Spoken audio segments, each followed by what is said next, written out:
Assalamualaikum warahmatullahi wabarakatuh. Alhamdulillah rabbil alamin. Wassalatu wassalamu ala asyrafil anbiya'i wal mursalin wa ala alihi wa sahbihi ajmain. Allahumma salli wa sallim ala Sayyidina Muhammad wa ala alihi wa man tabi'ahu bi ihsanin ila yaumiddin. Ibu dan bapak-bapak yang dimuliakan, anak-anak yang disayangi, semoga kita semua senantiasa berada dalam lindungan Allah Subhanahu wa taala dan dapat terus melaksanakan puasa dan semua amal ibadah di bulan puasa dalam keadaan sehat walafiat. Semua ibadah kita diterima oleh Allah, dosa-dosa kita diampuni oleh Allah, dan kita dikuatkan untuk beribadah. Malam ini tiba pula giliran saya untuk mengisi kuliah Ramadan menjelang tarawih, dan seperti biasa tema kita tetap satu, yaitu memahami ayat-ayat kandungan ayat suci Al-Quran. Dan malam ini judulnya mempererat silaturahim. Ya, kita ambil ke ayat surat Al-Hujurat ayat 10. A'udzubillahi minasyaitonirrajim. Bismillahirrahmanirrahim. Innamal mu'minuna ikhwatun fa aslihu baina akhawaykum wattaqullaha la'allakum turhamun. Ya. Sungguhnya atau sesungguhnya orang-orang beriman itu adalah bersaudara. Apa yang mempersaudarakan orang beriman itu? Padahal dia tidak seayah, tidak seibu, ya, tidak sesuku, tidak sekampung, bahkan negaranya berbeda. Ujungnya adalah yang mempersatukan orang itu menjadi saudara adalah imannya itu. Iman bersatu, membuat dia bersatu. Iman kepada Allah berarti Tuhan kita satu, yang kita sembah satu, yang kita tuju satu, pengabdian kita, diri kita mengabdi kepada yang satu, sama-sama satu. Makanya kita harus bersatu. Ya. Yang kedua yang mempersatukan kita adalah Rasul. Nabi besar Muhammad SAW menjadi ikutan kita, satu juga. Ya. Nabi kita satu, ikutan kita satu. Ya.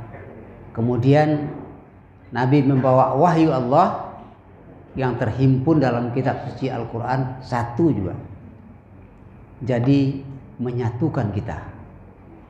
Nah, orang beriman itu kata Nabi harus saling menyayangi supaya rasa kebersatuan itu tetap terasa satu. Ya. Bagaimana cara menyayangi orang-orang yang seiman dengan kita, saudara kita? Apa? Nabi mengatakan la yu'minu ahadukum hatta yuhibba li akhi ma yuhibbu li nafsihi. Tidaklah sempurna iman seseorang sampai orang itu mencintai saudaranya, mencintai apa yang dicintai oleh saudaranya seperti apa yang dia cintai sendiri. Artinya apa itu? Artinya bukan hanya mencintai begitu saja. Apa yang kita sukai, maka itu berarti juga kawan kita suka. Kita rasakan itu. Ya. Apa yang tidak kita sukai, jangan kita lakukan kepada kawan kita. Apa yang kita sukai, lakukan itu kepada kawan kita. Kasih itu kepada kawan kita. Nah, makanya Nabi menganjurkan supaya kita saling memberi, saling bersedekah antara satu dengan yang lain. Itu cara-cara untuk mempererat silaturahim. Apa arti silaturahim? Silah itu artinya hubungan, tali. Rahim itu rahim. Rahim itu adalah yang ada di dalam perut ibu-ibu. Kita manusia ini sebelum lahir ke dunia itu disemai di perut ibu. Mula dalam bentuk air, berubah menjadi gumpalan darah, darah menjadi daging, daging kemudian dibentuk oleh Allah, lalu ditiupkan roh, itu di tempat rahim. Rahim itu tempat bertemunya kasih sayang. Kasih sayang siapa? Bertemunya kasih sayang ibu dengan ayah, di rahim itu bertemunya. Jadi kita ini adalah buah dari kasih sayang. Buah dari kasih sayang ketika keluar ke dunia seharusnya juga mengantarkan kasih sayang dan mencari kasih sayang itu. Sesuatu yang terbentuk oleh kasih sayang, dia akan hidup mencari kasih sayang dan memberikan kasih sayang. Itu. Oleh sebab itu, maka silaturahim itu artinya apa? Kita hubungkan kasih sayang antara satu rahim dengan rahim yang lain. Kita keluar dari rahim ibu kita, saudara kita, sahabat kita keluar dari rahim, kita hubungkan dengan apa? Mempertemukan kasih sayang. Maka di bumi ini kita berkasih sayang. Kita belajar ke semut. Semut itu sibuk ilir mudi, bekerja, tapi jumpa dengan kawannya, salam. Jumpa dengan kawannya, salam. Sekarang sebelum corona ini orang kalau salam cipika-cipiki, ya. Cium pipi kanan, cium pipi kiri. Tapi hati-hati, yang dicium itu yang halal, ya. Jangan dicium yang tidak halal. Nah, atau yang berpenyakit, ya, kawan kita jangan dicium kawan orang. Jadi itu bahagian dari cara kita selalu mempertemukan silaturahim di luar. Saya ulangi, masing-masing kita ini semua terlahir sebagai buah kasih sayang. Ingat itu. Makanya kawan kita ingin kasih sayang dari kita. Dan kita juga begitu sebaliknya. Hatta yuhibba li akhi, ya, la yu'minu ahadukum hatta yuhibba li akhihi ma yuhibbu li nafsihi. Dia akan kasihkan kepada kawannya apa yang ia suka. Kalau kawannya suka, dia suka dikasih itu. Kalau kawannya tidak suka, tidak dia kasih itu. Tetapi dalam kehidupan bersama, bermasyarakat, bisa terjadi kasih sayang itu menurun atau berkurang atau bahkan putus. Kenapa? Karena manusia ini, kita ini sebagai manusia adalah makhluk yang tidak bisa hidup sendiri. Sehebat apapun orang, tidak akan bisa hidup sendiri. Tidak ada manusia yang bisa hidup sendiri. Kalau kambing bisa, kita tidak bisa. Makanya manusia itu harus hidup berkelompok, hidup bersama-sama, berinteraksi. Disebut manusia itu adalah makhluk sosial, saling berinteraksi dengan yang lain. Jadi manusia hidup bersama. Di satu sisi seperti itu. Tetapi di sisi lain, manusia itu punya kepentingan, punya kebutuhan sendiri-sendiri. Dalam kehidupan bersama, orang punya kebutuhan sendiri-sendiri. Ya. Apa yang akan terjadi? Terjadilah perlombaan, terjadilah kompetisi dalam hidup. Setiap orang yang berkompetisi ingin menang dalam kompetisinya. Untuk menang, orang bisa melakukan apa saja. Nah, ketika itu diperlukan adanya aturan hidup. Allah turunkan aturan hidup itu. Tetapi dalam berkompetisi tadi, orang lupa kadang-kadang dengan aturan hidup yang bernama hukum itu, maka terlanggarlah orang lain. Maka terjadilah konflik, bisa putus silaturahim. Ketika itu, ya, innamal mu'minuna akhwatun fa aslihu baina akhawaikum. Bila terjadi kasih sayang itu renggang, apalagi putus, segera islahkan. Segera islahkan. Apa artinya? Damaikan, bungkan, ya. Itu adalah memang sudah menjadi sunnatullah, terjadi perbedaan pendapat, terjadi perbedaan kepentingan, orang bisa terjadi bersilang sengketa, tapi cepat hubungkan silaturahim itu. Maka dengan cara mengislahkan antara satu dengan yang lain. Setelah diislahkan, maka kemudian jadi mengislahkan yang pertama kali itu tugas kita apa? Di rumah tangga kita sendiri, anak, cucu, saudara, kalau terjadi cepat islahkan. Di masyarakat juga seperti itu, islahkan. Ya. Orang yang mengamalkan ayat ini, dia akan mempertautkan orang yang berpisah. Tetapi orang yang mengingkari ayat ini, dia akan memisahkan orang yang sudah bertaut. Dia akan memisahkan orang yang sudah bersatu. Tetapi orang yang mengamalkan ayat ini, dia akan mempersatukan orang yang terpisah. Bapak Ibu sekalian, apa cara? Tadi sudah katakan, kita bersilaturahim dengan saling tegur sapa, mengunjungi. Ya, kalau sekarang kan sudah ada WhatsApp. Bertanya, kirim menjelang berbuka, selamat berbuka, semoga kita sehat semua. Jadi itu mah. Ya, atau subuh bangunkan kawan dengan telepon, itu silaturahim. Mendoakan semoga ibu, bapak, saudara, kawan sehat. Itu sudah sambung, mengingatkan. Mudah sekarang untuk menjalin silaturahim itu. Yang kedua, jaga semua hal yang bisa merusak silaturahim. Nah, dalam surat berikut, surat ayat yang ke-11, surat Al-Hujurat ini diingatkan hal-hal yang akan merusak silaturahim itu. Apa? Dalam surat ayat ke-11, ya ayyuhalladzina amanu la yaskhar qaumun min qaumin. Janganlah satu kaum mengolok-olok kaum yang lain. Kini di negara kita ini yang paling banyak.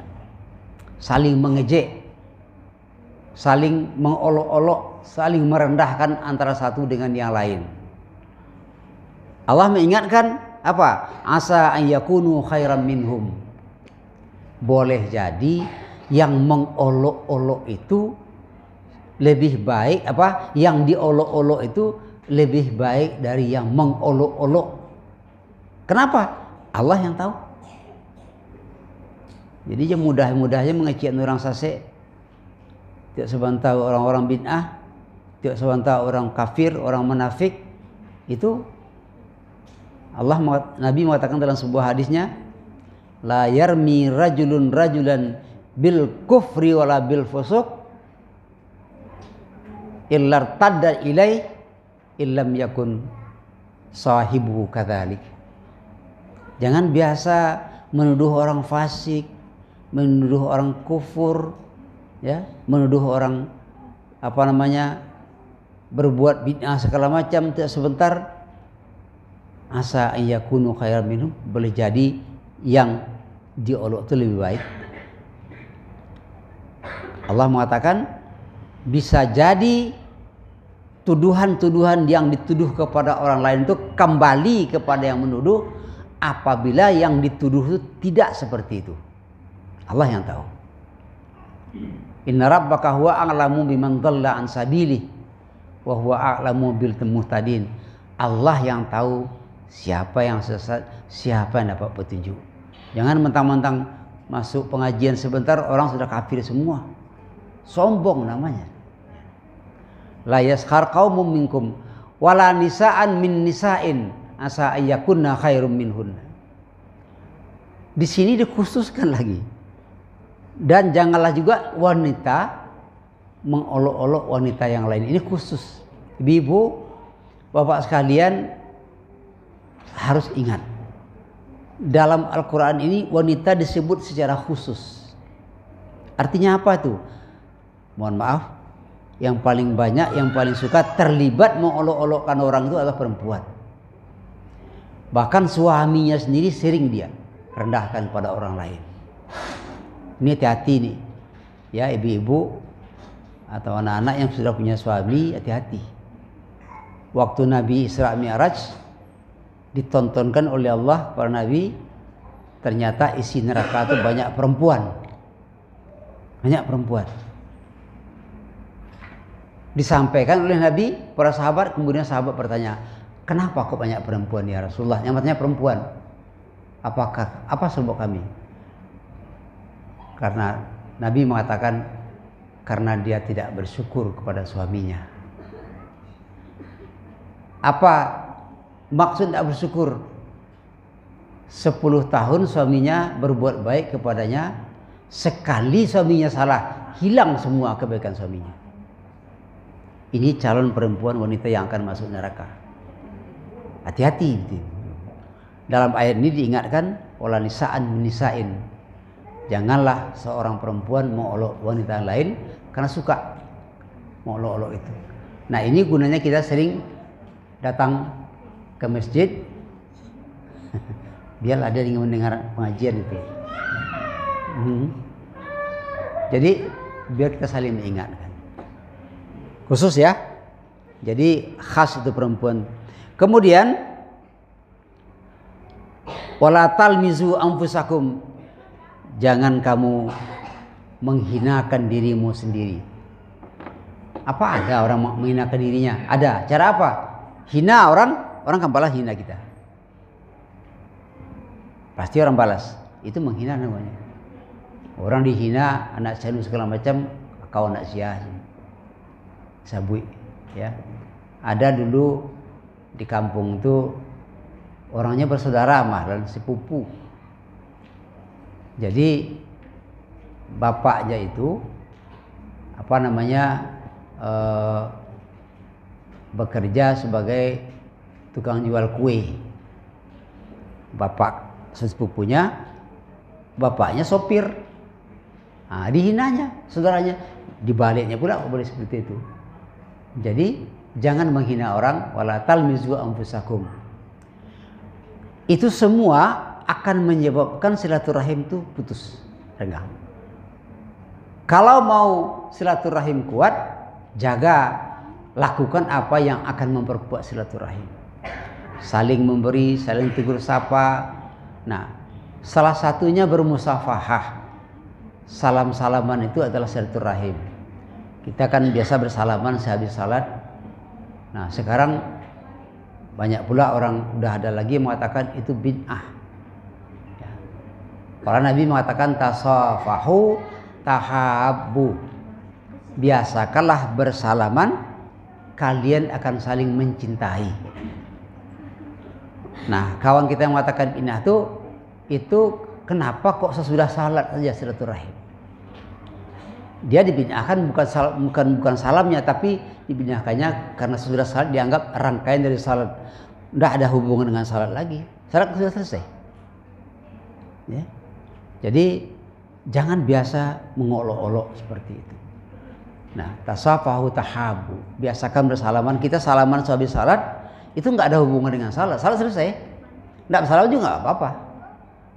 Ya. Tetapi